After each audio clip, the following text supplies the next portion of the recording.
Mga participants po sana ng NOAC, pumunta na po tayo sa plenary hall. Susunod na rin po dito, ang susunod po ay ang presentation ng edible landscaping.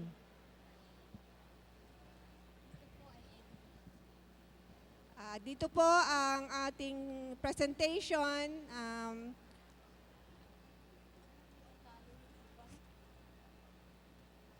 Uulitin ko po yung mga participants po ng plenary session.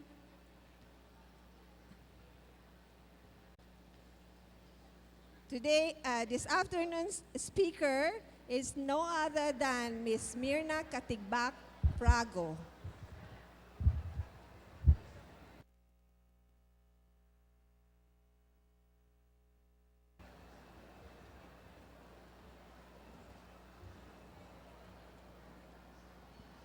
Good afternoon.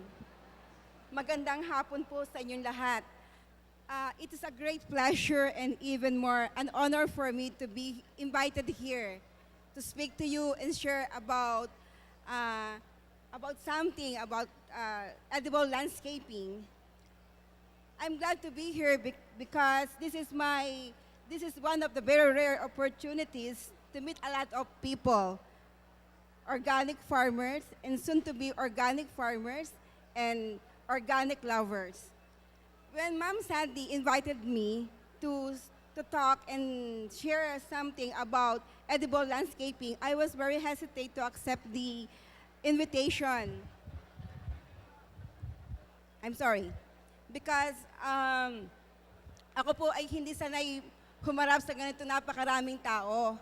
Pero my husband encouraged me at sinabi niya na, Mami, magkukwento ka lang naman about ng mga experience mo about landscaping. Hope po na ako po ay makapag-share sa inyo sa aking kaunting kaalaman about edible landscaping. Ako po ay si Mirna Katigbak Frago, taga San Pablo, owner po ng Forest Wood Garden.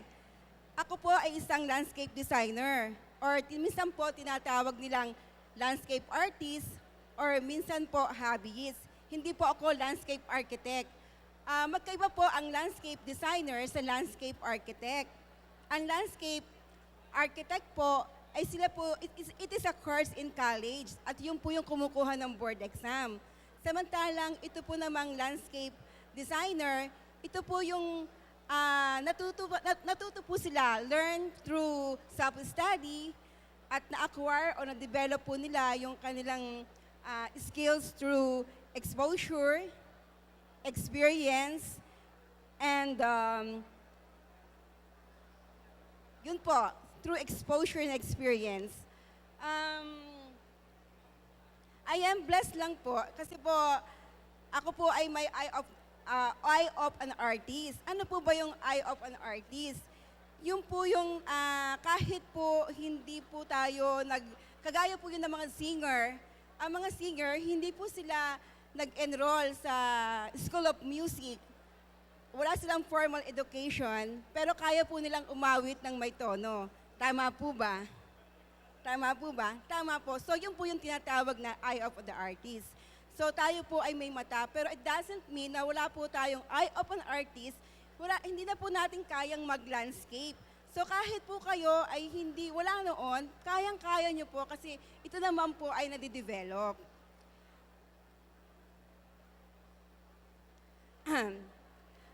Ang original landscaper po natin ay si Lord. Kasi nakalagay po yan dun sa Genesis 1:11-12.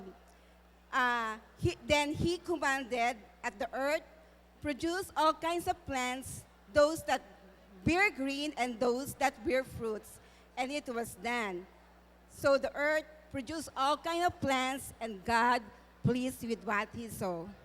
Alam po nyo, mahal na mahal po tayo ni Lord kasi po, ang pinakakain niya po talaga sa atin ay organic and natural. Di po ba? Kasi pipitas lang po talaga tayo, hindi na po natin kailangan na maglagay pa ng mga fertilizer kasi talaga pong natural ang binigay ni Lord sa atin. At hindi lamang po yun, binubusog niya po, hindi lamang po ang ating tiyan, pati po ang ating mga mata. Kasi yung po mga natural scenery na nakikita po natin sa ating paligid ay talaga pong napakaganda at ito po ay kaloob ni Lord sa atin. Siguro po, tatanong niyo po, ano po ba ang history ng landscaping? Saan po ba ito nagsimula? So yan po, kailan ba ito? Ito ba ay 18th century, 19th century? So yun po yung kalimitan tanong. Or ito ba, basta na lamang may nagsabi na itong word na to, landscaping. Pinaniniwalaan po na ang landscaping, ito po ay nagsimula sa China. So hindi po natin alam na sa China ito nagsimula.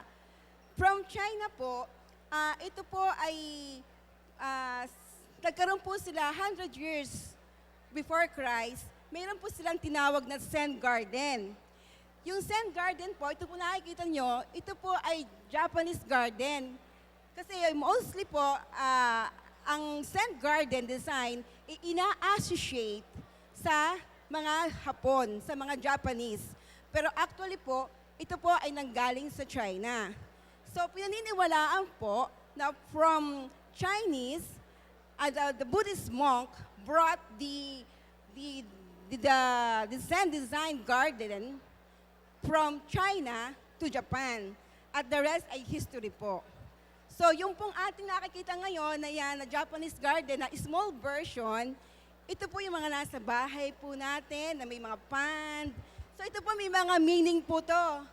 Ito po nakikita nyo na to, na mga pebbles, ang i-represent po niyan ay water.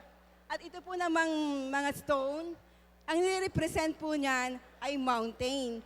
So, ibig sabihin, may meaning po yan. So, pag nag-design po talaga sa landscaping, hindi po basta lang nagtatanim ng halaman. Yung po yung pagkakamali ng iba. Akala po nila, nagtatanim lang, pero hindi po. Ito po ay laging may mensahe. Okay. Ano po ba ang landscaping? Siguro, tatanong niyo po ba, ano po talaga ang kahulugan ng landscaping? Any method of beautification of our surrounding, inside or outside of the building, is considered landscaping. So, landscaping is not only for beautification, it convey a message. So, ibig pong sabihin, may mensahe po laging pinadadala kung tayo po ay nagla-landscape. Ito po nakikita po nyo to, sample po to ng indoor landscape. Excuse me. Pag tayo po ay nag-landscape, usually po, halimbawa po ang theme ay home spa garden. Kailangan po mararamdaman po ng ating mga visitors na siya parang nasa spa o kaya urban forest garden. Kailangan po mararamdaman ng ating mga bisita na talagang sila'y nasa forest. So, ibig pong sabihin, talagang iyong pong mensahe ay napaparamdam po natin sa ating mga bisita at kung ano po yung ating gustong ipakita sa kanila. So, kagaya rin po yan ng best example po. Kagaya rin po yan ng dancing or singing. Pag ang ating pong pagkanta ay basta na lang, hindi po nararamdaman, hindi po natin mapaparating sa tao ang ating mensahe. Pero pag ito po'y inawit ng nararamdaman, kahit po kayo ay hindi naiiyak, maiiyak po. Tama po ba? Di po ba? Kasi nararamdaman nyo. Ganon din po pag kayo'y nagla-landscape, kailangan po nararamdaman. Napakahalaga po yun. So, beautification is not the only role objectives of landscaping. It also aims is to fully utilize land on a beautiful way. It also enhances the design of the building and ambience of the place. Kaya po, ang landscape po ay napakahalaga. Bakit po? Kasi ang mga architects, ang mga engineers, ang mga resort owners, kailangan po nila kami na mga landscape designer. Bakit po? Kasi po, yung pong ambience ng lugar, hindi po siya magiging kaakit-akit dahil po wala po siyang mga halaman. So, yung pong mga halaman natin ay nagsusoften ng ating mga building. Yung building po, hard structure. To soften, kailangan po, lagyan po natin sila ng mga halaman. It also used to preserve and conserve the environment. Bakit po? Alam po ninyo, pag kayo po ay nagtanim sa inyo pong lawn or garden ng bignay, alam po nyo, ang bignay, ito po ay pagkain po ng ibon. So ito po ay magiging bird sanctuary. Dadalawin po kayo ng maraming ibon. Kasi po, nagtanim kayo ng bignay. So yung pong paru-paro, butterflies natin, ano po bagang pagkain niya?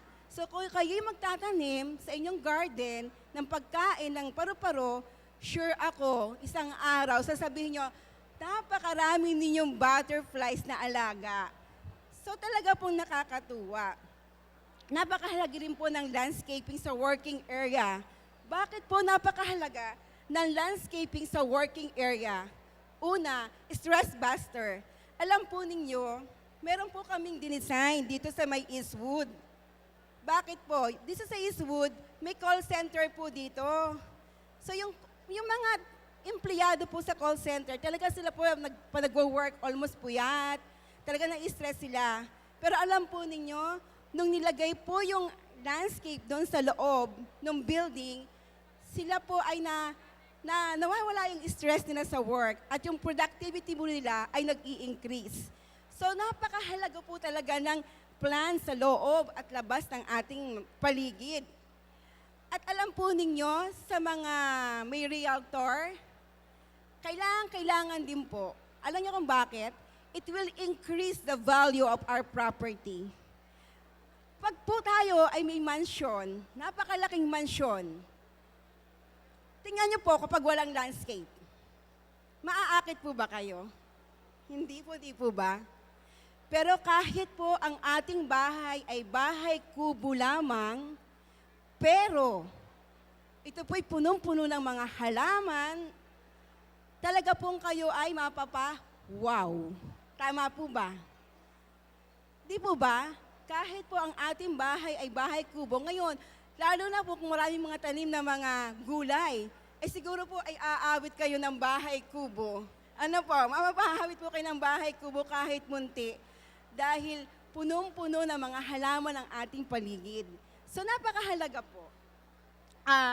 Sa school naman po, may studies po sa school na kapag daw po ang paaralan ay merong mga garden, yun daw pong pag-a-absorb ng mga bata sa pag-aaral nila. Alam ninyo, talaga pong almost ang bilis nilang matuto. So, ibig sabihin, talagang malaking factor ang halaman sa ating paligid. We are so blessed. Alam po nyo kung bakit. Kasi dalawa lamang po ang klima sa Pilipinas. Tag-init at tag-araw. Hindi po kagaya sa ibang bansa na talaga namang 4 seasons po sila. Pero alam po ninyo, dito sa atin sa Pilipinas, kapag may loan tayo, di po ba pinipili natin itanim ay mga flowering plants, mga ornamental plants, mga grass, plants that look beautiful and nice. Wala pong masama doon. Pero it don't give us anything in a way of food, its value. Tama po ba? Ang edible landscaping po ngayon has become very popular. Ina po ngayon ang edible landscaping. Pero sa akin pong karanasan, siguro po isa 10, mabibilang ko po sa daliri ang gusto magpa-edible landscape or magpa-incorporate ng landscaping. Bakit po? Hindi ko po sila ma-blame. Kasi alam po ninyo, ang edible plants, mga vegetable natin, sila yung mga annuals, hindi po sila mga perennial na after 3 months, makikita ninyo, dako, anong nangyari sa garden ko? Ang ganda-ganda, biglang pumangit. So, parang sila po ay nadi-discourage na maglagay po ng mga vegetable plants sa kanilang garden. meron naman po na ang problema naman nila or ang sentiments naman nila, limited yung space nila. Ano ba? Do I have a nice garden or an edible garden? You don't have to choose. You can then have both. Di po ba? Alam po ninyo, pwede po, meron po tayo mga containers. Pwede po natin, kung maliit po talaga ang space, di gumamit po tayo ng mga containers. Doon sa containers, doon po natin ilagay yung mga gulay-gulay. Or uso na po ngayon yung vertical garden. So yung vertical garden po na yan, kaya po yan ay nauso dahil po pwede kayo maglagay ng sili, basil, dun sa tabi, kung maliit po ang inyong space. So, hindi po siya magiging hadlang. So, ang paglalagay natin ng edible plants or ng ornamental plants, maliit man o malaki ang space, hindi po hadlang kung gugustuhin po talaga natin.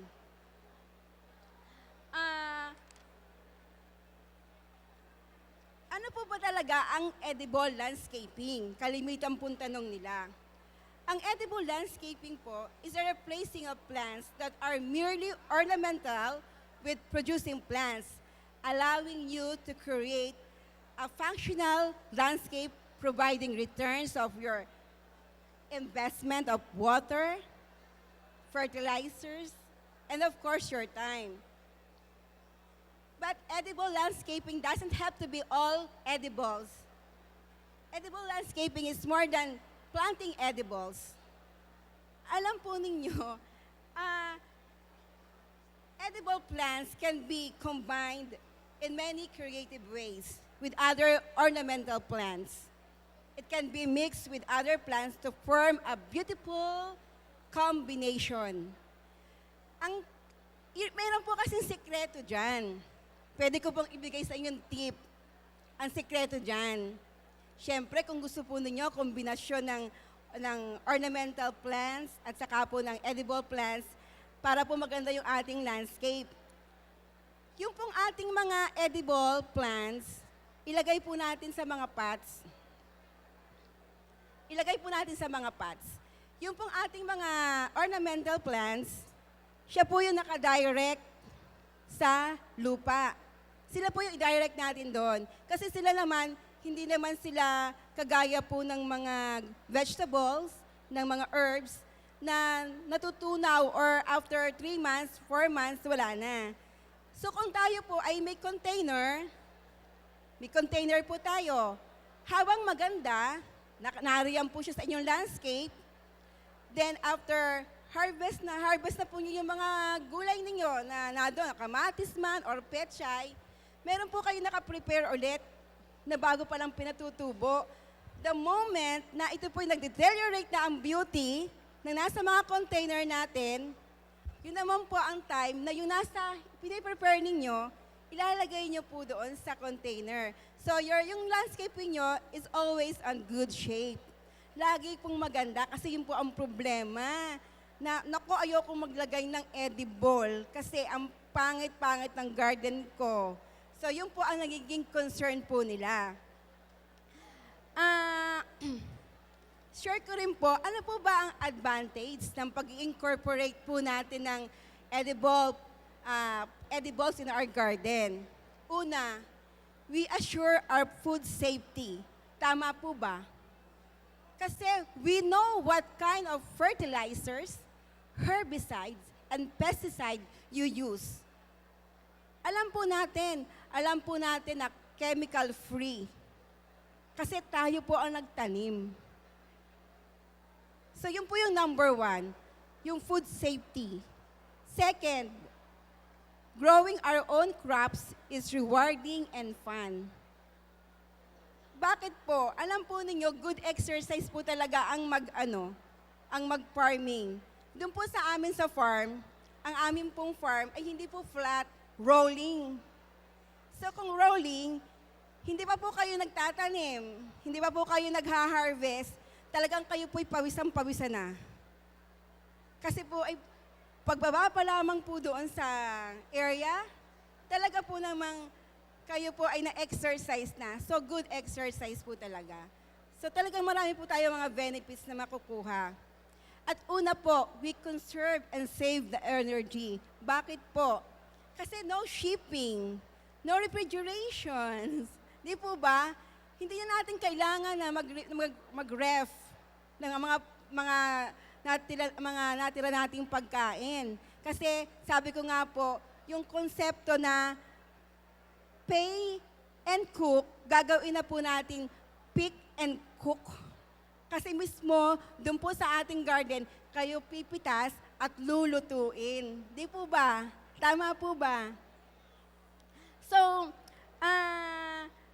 nakakatuwa po kasi you can eat and cook then straight from the garden of any time you desire. Alam niyo po ba, para kayong si Eva at Adan. Kasi you create your own version of Garden of Eden. Di po ba?